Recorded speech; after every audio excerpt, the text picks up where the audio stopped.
What's up, guys? Welcome back to the channel. Today I am going to give you a little walk around of the new JLU. We're going to talk about the first couple of things that we're going to do to it, which includes putting a winch on it, putting some new tires on it, and I'll give you a full breakdown of what's actually on it already and what we plan to do. So stay tuned.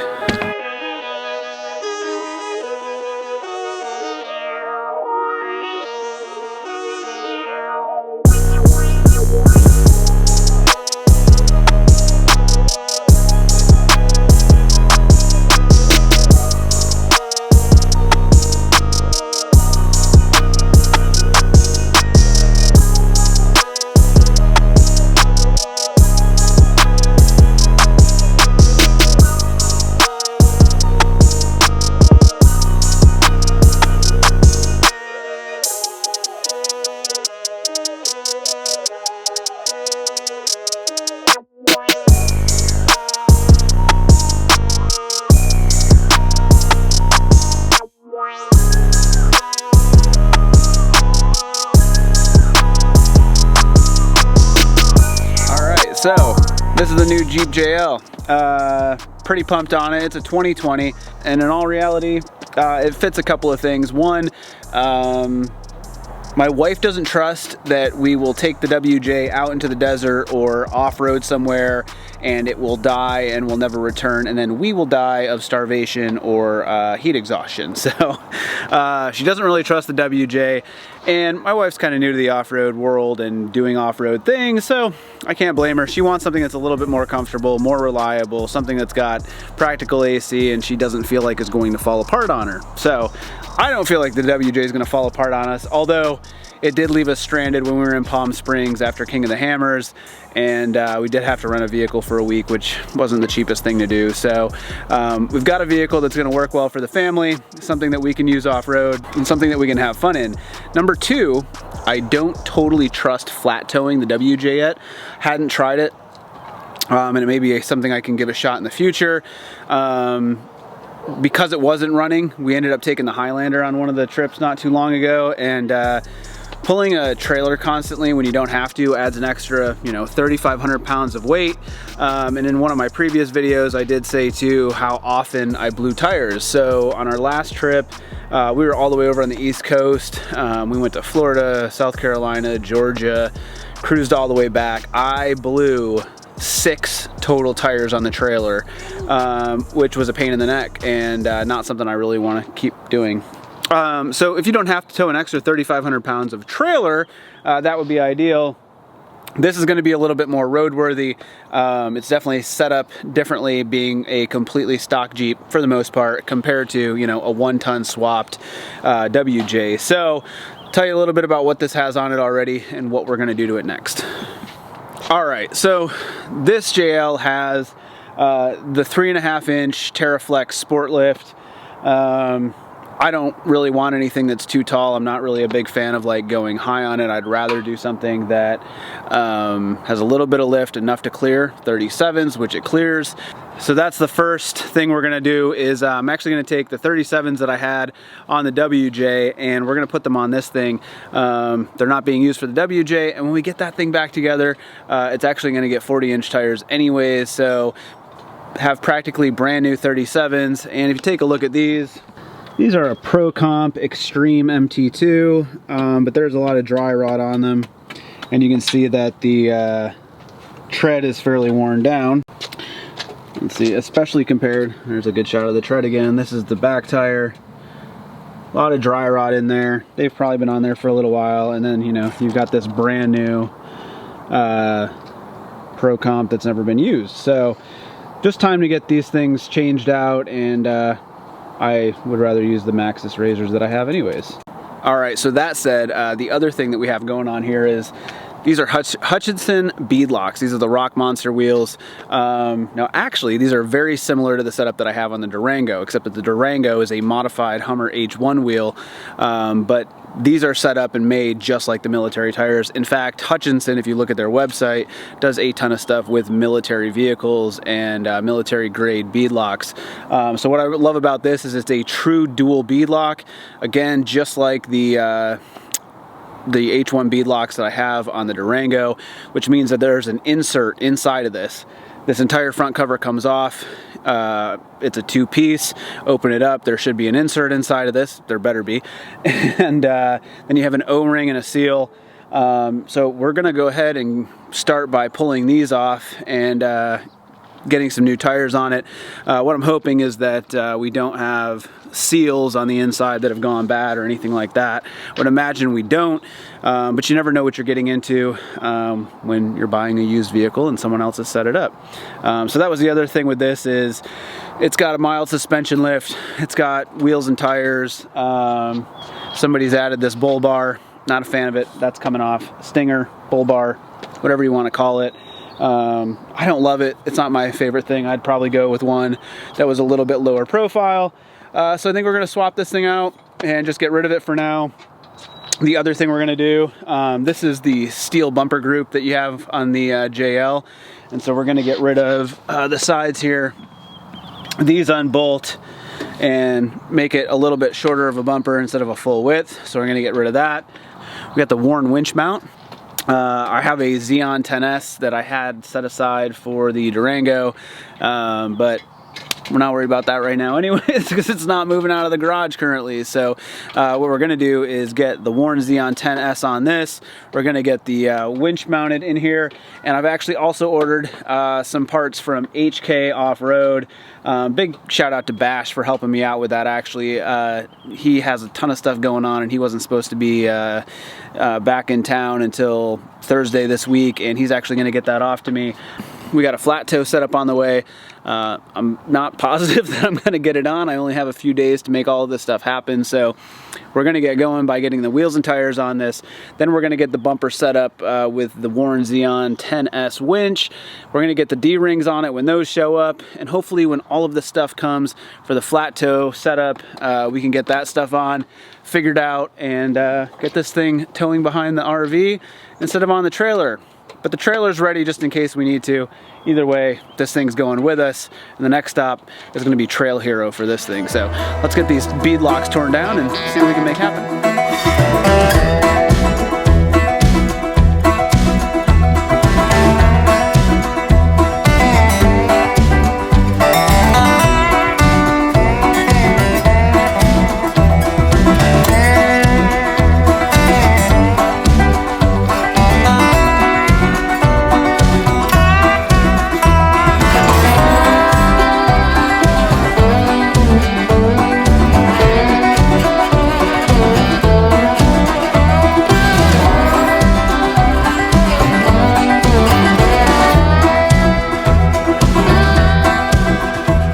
So started this yesterday, and it was a little late in the day anyways, and realized pretty quickly I was thinking with a little bit of soapy water and then maybe a little WD-40 that I would be able to pry the tires off and the bead, break the bead with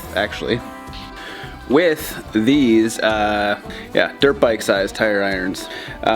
Did not work. Obviously wasn't gonna work. They got in there well, but there's just not enough leverage on them. I guess I kind of thought with the bead lock separating in two halves I'd be able to pull it out. It wasn't the case. So I called it a night and did a little bit of looking and realized that Harbor Freight sells this manual bead breaker.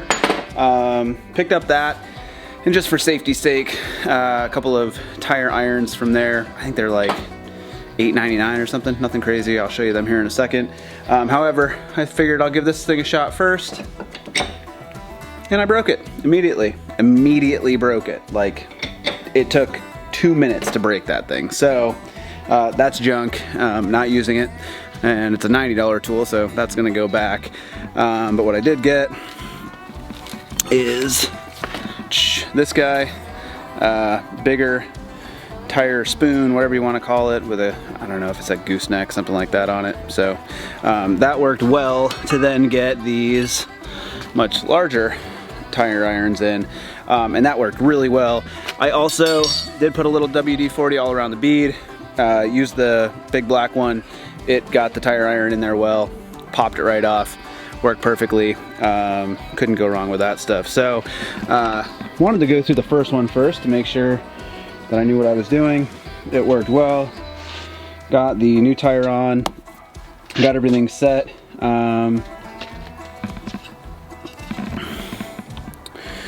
So that was the spare tire. Now I know how to do it. I'll show you guys how to do the rest. What we're gonna do is I'll show you a full disassembly and then reassembly. Pretty easy. Little bit of strength, a little bit of brute force, and we got about 30 psi in the tire now. Obviously, it's holding well and cruising along. So let's get the rest of these things off one by one and get them switched out.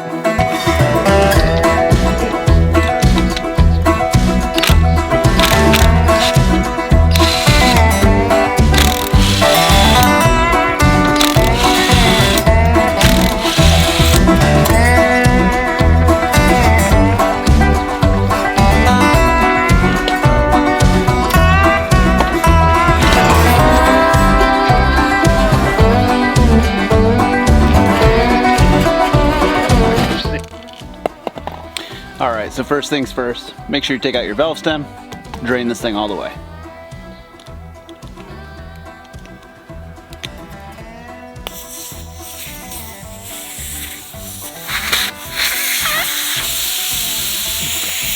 Alright, here's the next thing. While it's draining, you can start taking these off, but make sure you leave the top 3 studs on, the large ones. That way it doesn't come blowing off here before all the air's out, but by the time you get around to, it should be out anyways.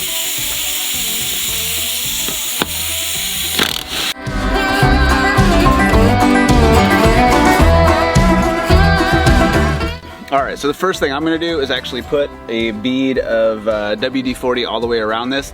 That'll help get the levers in here a little bit and make it a little bit easier for it to come off.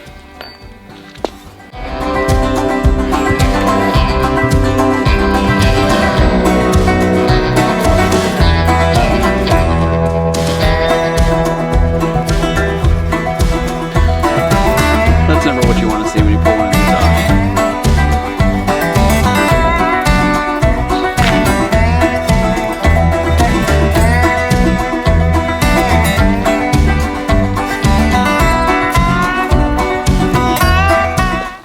Alright, so found that the process of taking these off, I use the swan neck to get under there, get a tire lever in there, and then once that's kind of in there and under the bead, I use the other one in the opposite direction and pry it off all the way around, and usually by the time I get around to the other side, it pops right off. So now we're going to take out the inner bead lock.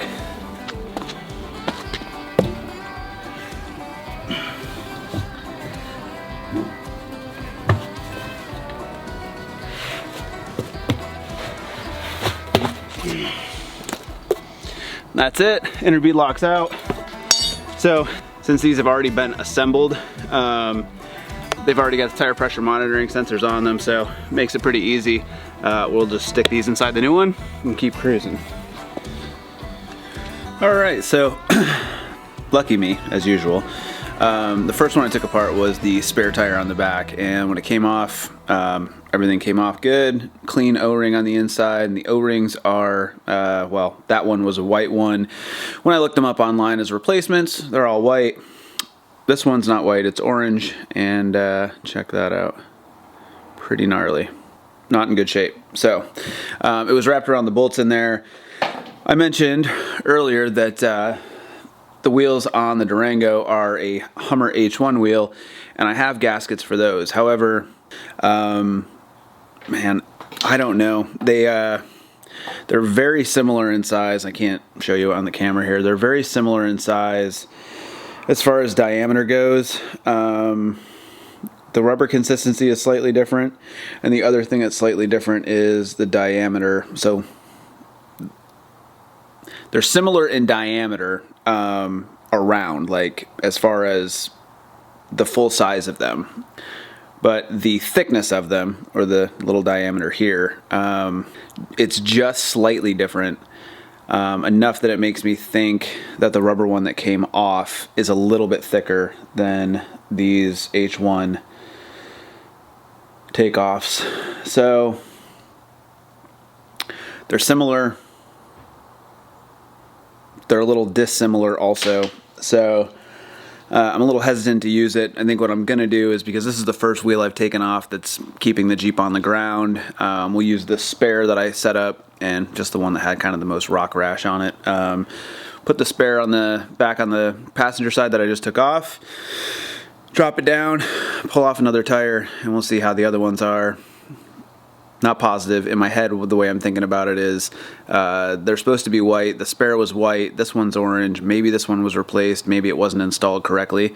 Maybe the rest of them are just fine. Maybe this is the only one that's been replaced, and I'll open the rest up and find that they're good to go. So if that was the case, I only need one, but did hit up Northridge 4x4. They're a Hutchinson dealer. I get a lot of stuff from those guys, and ordered 6 of them. Got 6 of them on their way. At $25 a piece.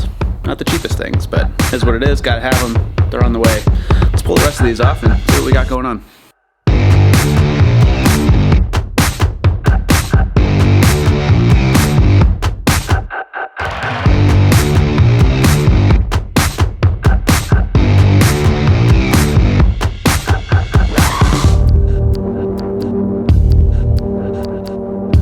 So we've added 2-inch spacer in the front so far, and man, I love the way that kicked it out. That looks good. And the tire is slightly larger because this one wouldn't quite go on like the other one came off. So, all right, let's get going.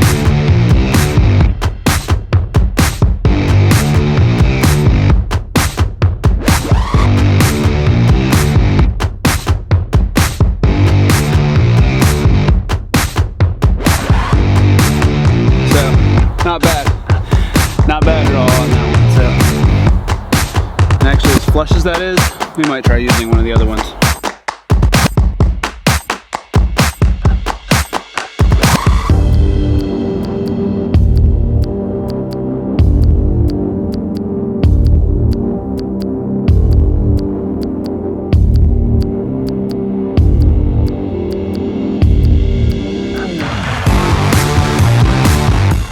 All right, so the last one didn't go so well because the O-ring was shot. This O-ring looks good.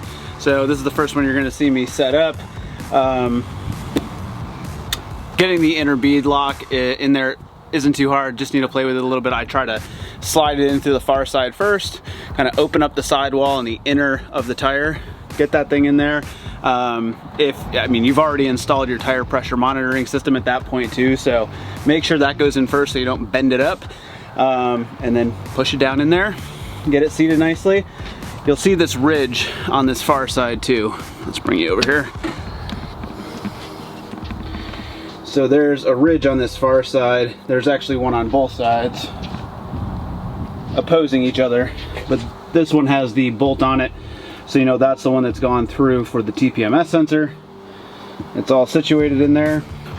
So now we're gonna get the rim ready, get the rim in here, we'll flip it over and get the top plate in and get all that stuff set up too. So let's make that happen next.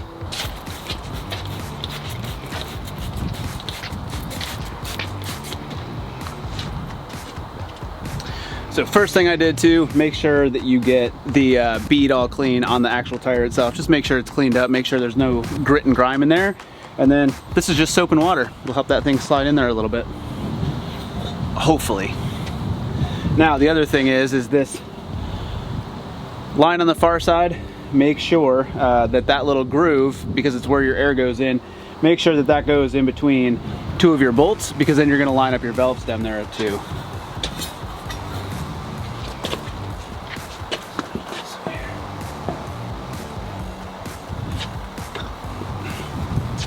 You can give it a little tap with a hammer if you want to.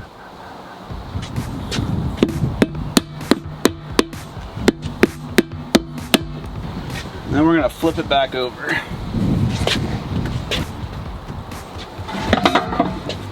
Popped right out, perfect. All right, then make sure that your valve stem here lines up with that groove on the far side. Far side to me, maybe it's close to you. Now to start things, you're gonna just start it with these longer bolts. There's 3 studs that come through that are longer. Start them with these. The other thing you want to look at is these are awesome little nuts. Let me show you up close here. There you go. So this nut is actually a lock nut, and it can come out of lock and back in as well. So you want to make sure that that is locked and it's the same way the whole time, because it can be out too. So Want to make sure that that's all good. One thing that I found putting in these on is that if you use a socket to thread them on, it keeps them together the entire time as you're kind of going through them. So that might help. Little tip.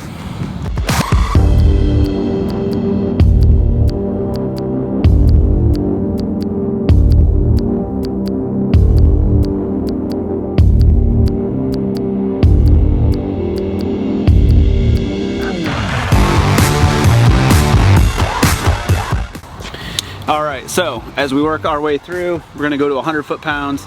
I tighten everything down, so the first big 3 studs, make sure they're all good to go, make sure you get them all into place, and then work your way in a star pattern. So these are the big ones, then we're gonna go to the middle, then we're gonna go to the right, to the left, and so on, all the way through.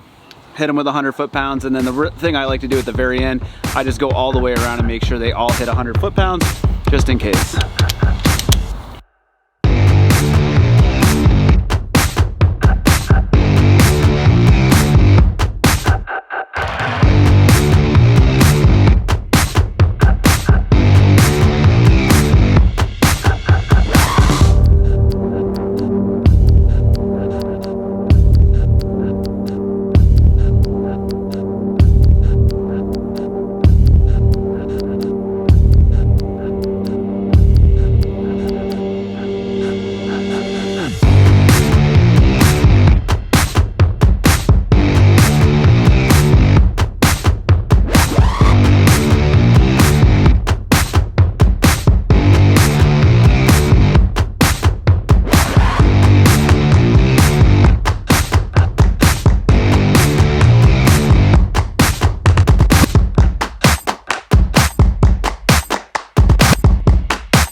So we wrapped up all 4 wheels and tires that are on the main rig. This is the spare, and I kept it for the spare because I thought I was going to wait for the gasket to come in.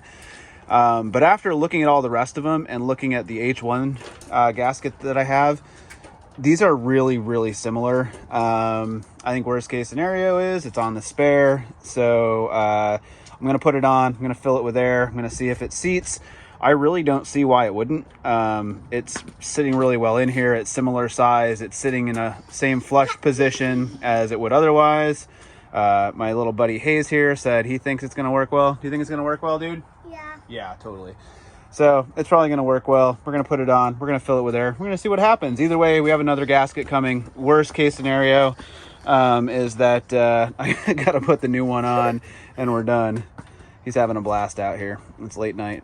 Get stuff done time. So yep, we're gonna put this on, see what happens. I will keep you posted and let you know if a Hummer H1 O-ring works for the Hutchinson Rock Monster wheel.